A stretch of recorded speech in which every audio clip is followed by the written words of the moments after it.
Recently, I did a test comparing an iPhone 11 to a GoPro Hero 8. I'm going to repeat a similar test with a Google Pixel 4 XL, which is what I'm filming with right now. During this test, I'm going to do a variety of situations. I'm going to use a tripod to keep the video really still. I'll use the built-in microphones. I'll use an external microphone, which is what I'm using now. I'm using a Rode SmartLav Plus.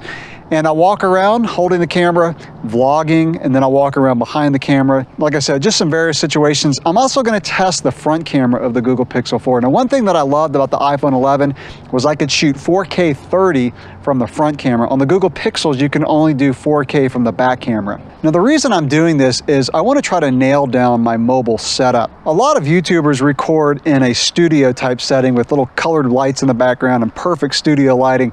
I record either in my garage or outdoors, so this is my studio and I love it, but the lighting can be pretty challenging. So I'm gonna be paying attention to how these cameras look with lighting and things like that. So right now I'm filming with the back camera of the Google Pixel 4 XL with an external microphone. Let's switch over to the built-in microphone. So this is the built-in microphone of the Google Pixel 4. Now, another thing that I loved about the iPhone is the audio quality was excellent. It is improved on the Google Pixels. The first one was terrible. The Pixel 4 is not too bad. It's not near as good as the external microphone that I was using. So here it is. And also you can pay attention to the focus. So the back camera of the Google Pixel 4 has a pretty decent blurred background. When we go over to the front camera, I think you'll see that since the sensor is smaller, the background is not as blurred. So you don't get that depth of field. But this is the microphone that I was using. Of course, you have to use this USB-C adapter onto the Rode SmartLav Plus, which by the way is a TRRS microphone. Now let's switch over to the GoPro Hero 8. This is the GoPro Hero 8 standing in about the same spot with the same lighting. I'm using the built-in microphone of the Hero 8 since I was just using the built-in microphone of the Pixel, so you can get an idea of how those sound. The advantages of using the GoPro are the fact that it's waterproof, it's very rugged, and the image stabilization is absolutely amazing. I don't have to use a gimbal anymore with the Hero 8, which I had to do with previous GoPros, which is excellent. And you'll see that when I walk around. You'll see just how smooth the image stabilization is. Another nice thing about using the GoPro is you're not using the battery and the storage of your phone, so it's a whole separate device. And of course, the advantage of the phone is that you always have it with you, and if you want to use an external microphone, throwing this in your pocket takes up almost no space at all. Now let's switch over to an external microphone to get an idea of what the audio quality is like compared to the built-in microphone.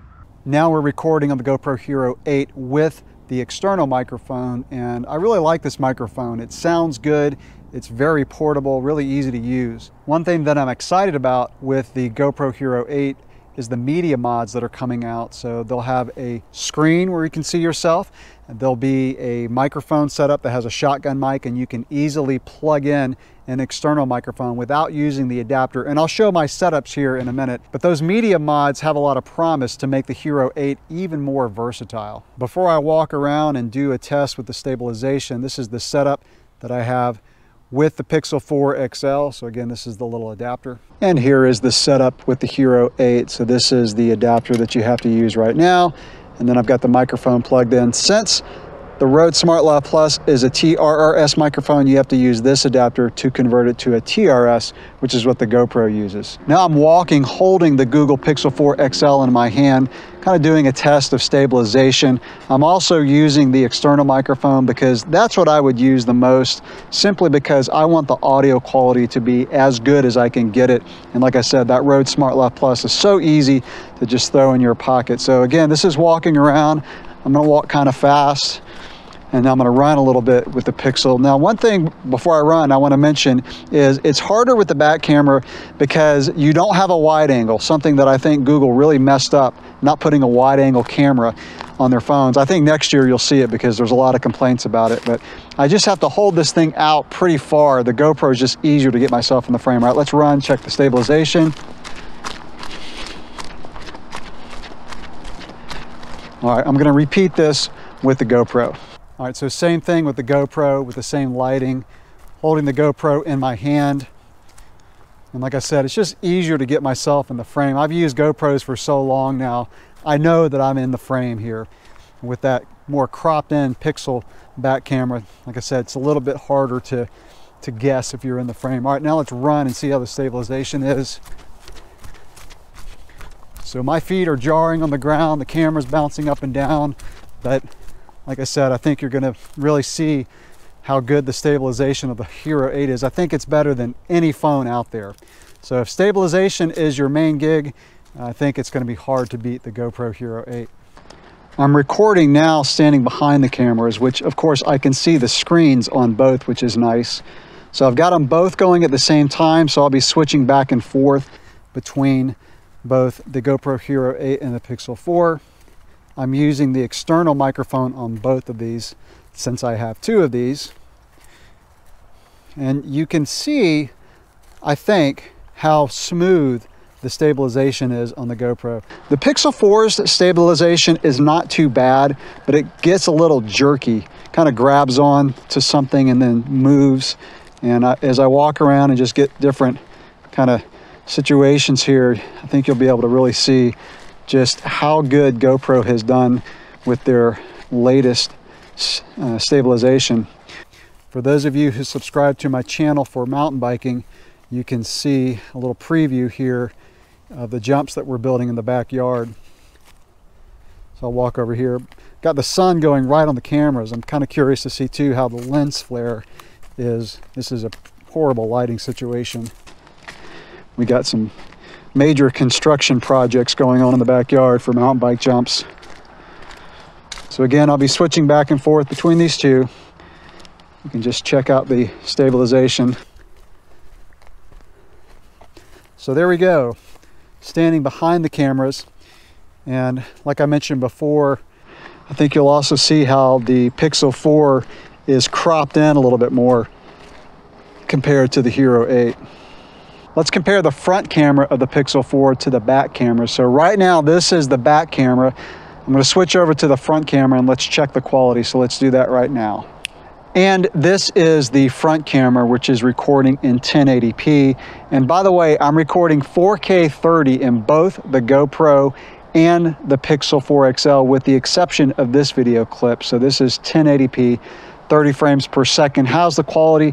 It's really nice to be able to look over here and see myself in the video and frame myself, which of course I cannot do with the back camera, but the back camera is going to have better quality, better depth, so better bokeh in the background. But this works. I think the quality is decent. It looks pretty good on the screen from what I can tell.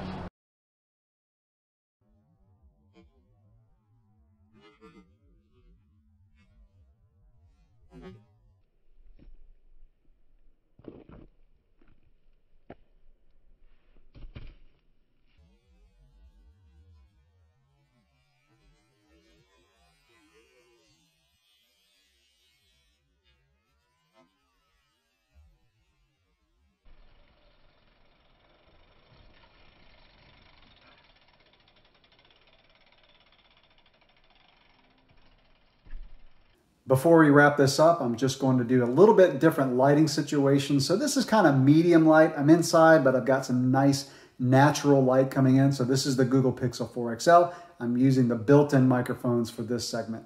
Same location with the GoPro Hero 8, using the built-in microphone. So again, natural lighting coming in from behind the camera, but not as bright as it was outside. And now some extremely low lighting situation. Probably not one that I would ever use, but I just want to check it out. And by the way, I did bump up the max ISO to 6400 on the GoPro. Same place with the Google Pixel 4 XL. How do these compare? Again, I'm still using the built-in microphone for both of these. The last thing that I want to do is show you what it looks like if I record with the GoPro Hero 8 in flat and then color correct it. Because one of the negatives about the GoPro is there are times when, depending on the lighting situation, it can put some pretty heavy contrast. Now notice in my video editing software, I can back off the contrast a little bit, which helps. But what really helps is if you want to take the time to record in flat and then color correct it. So this is color corrected. And like I said, it gives you a lot of options.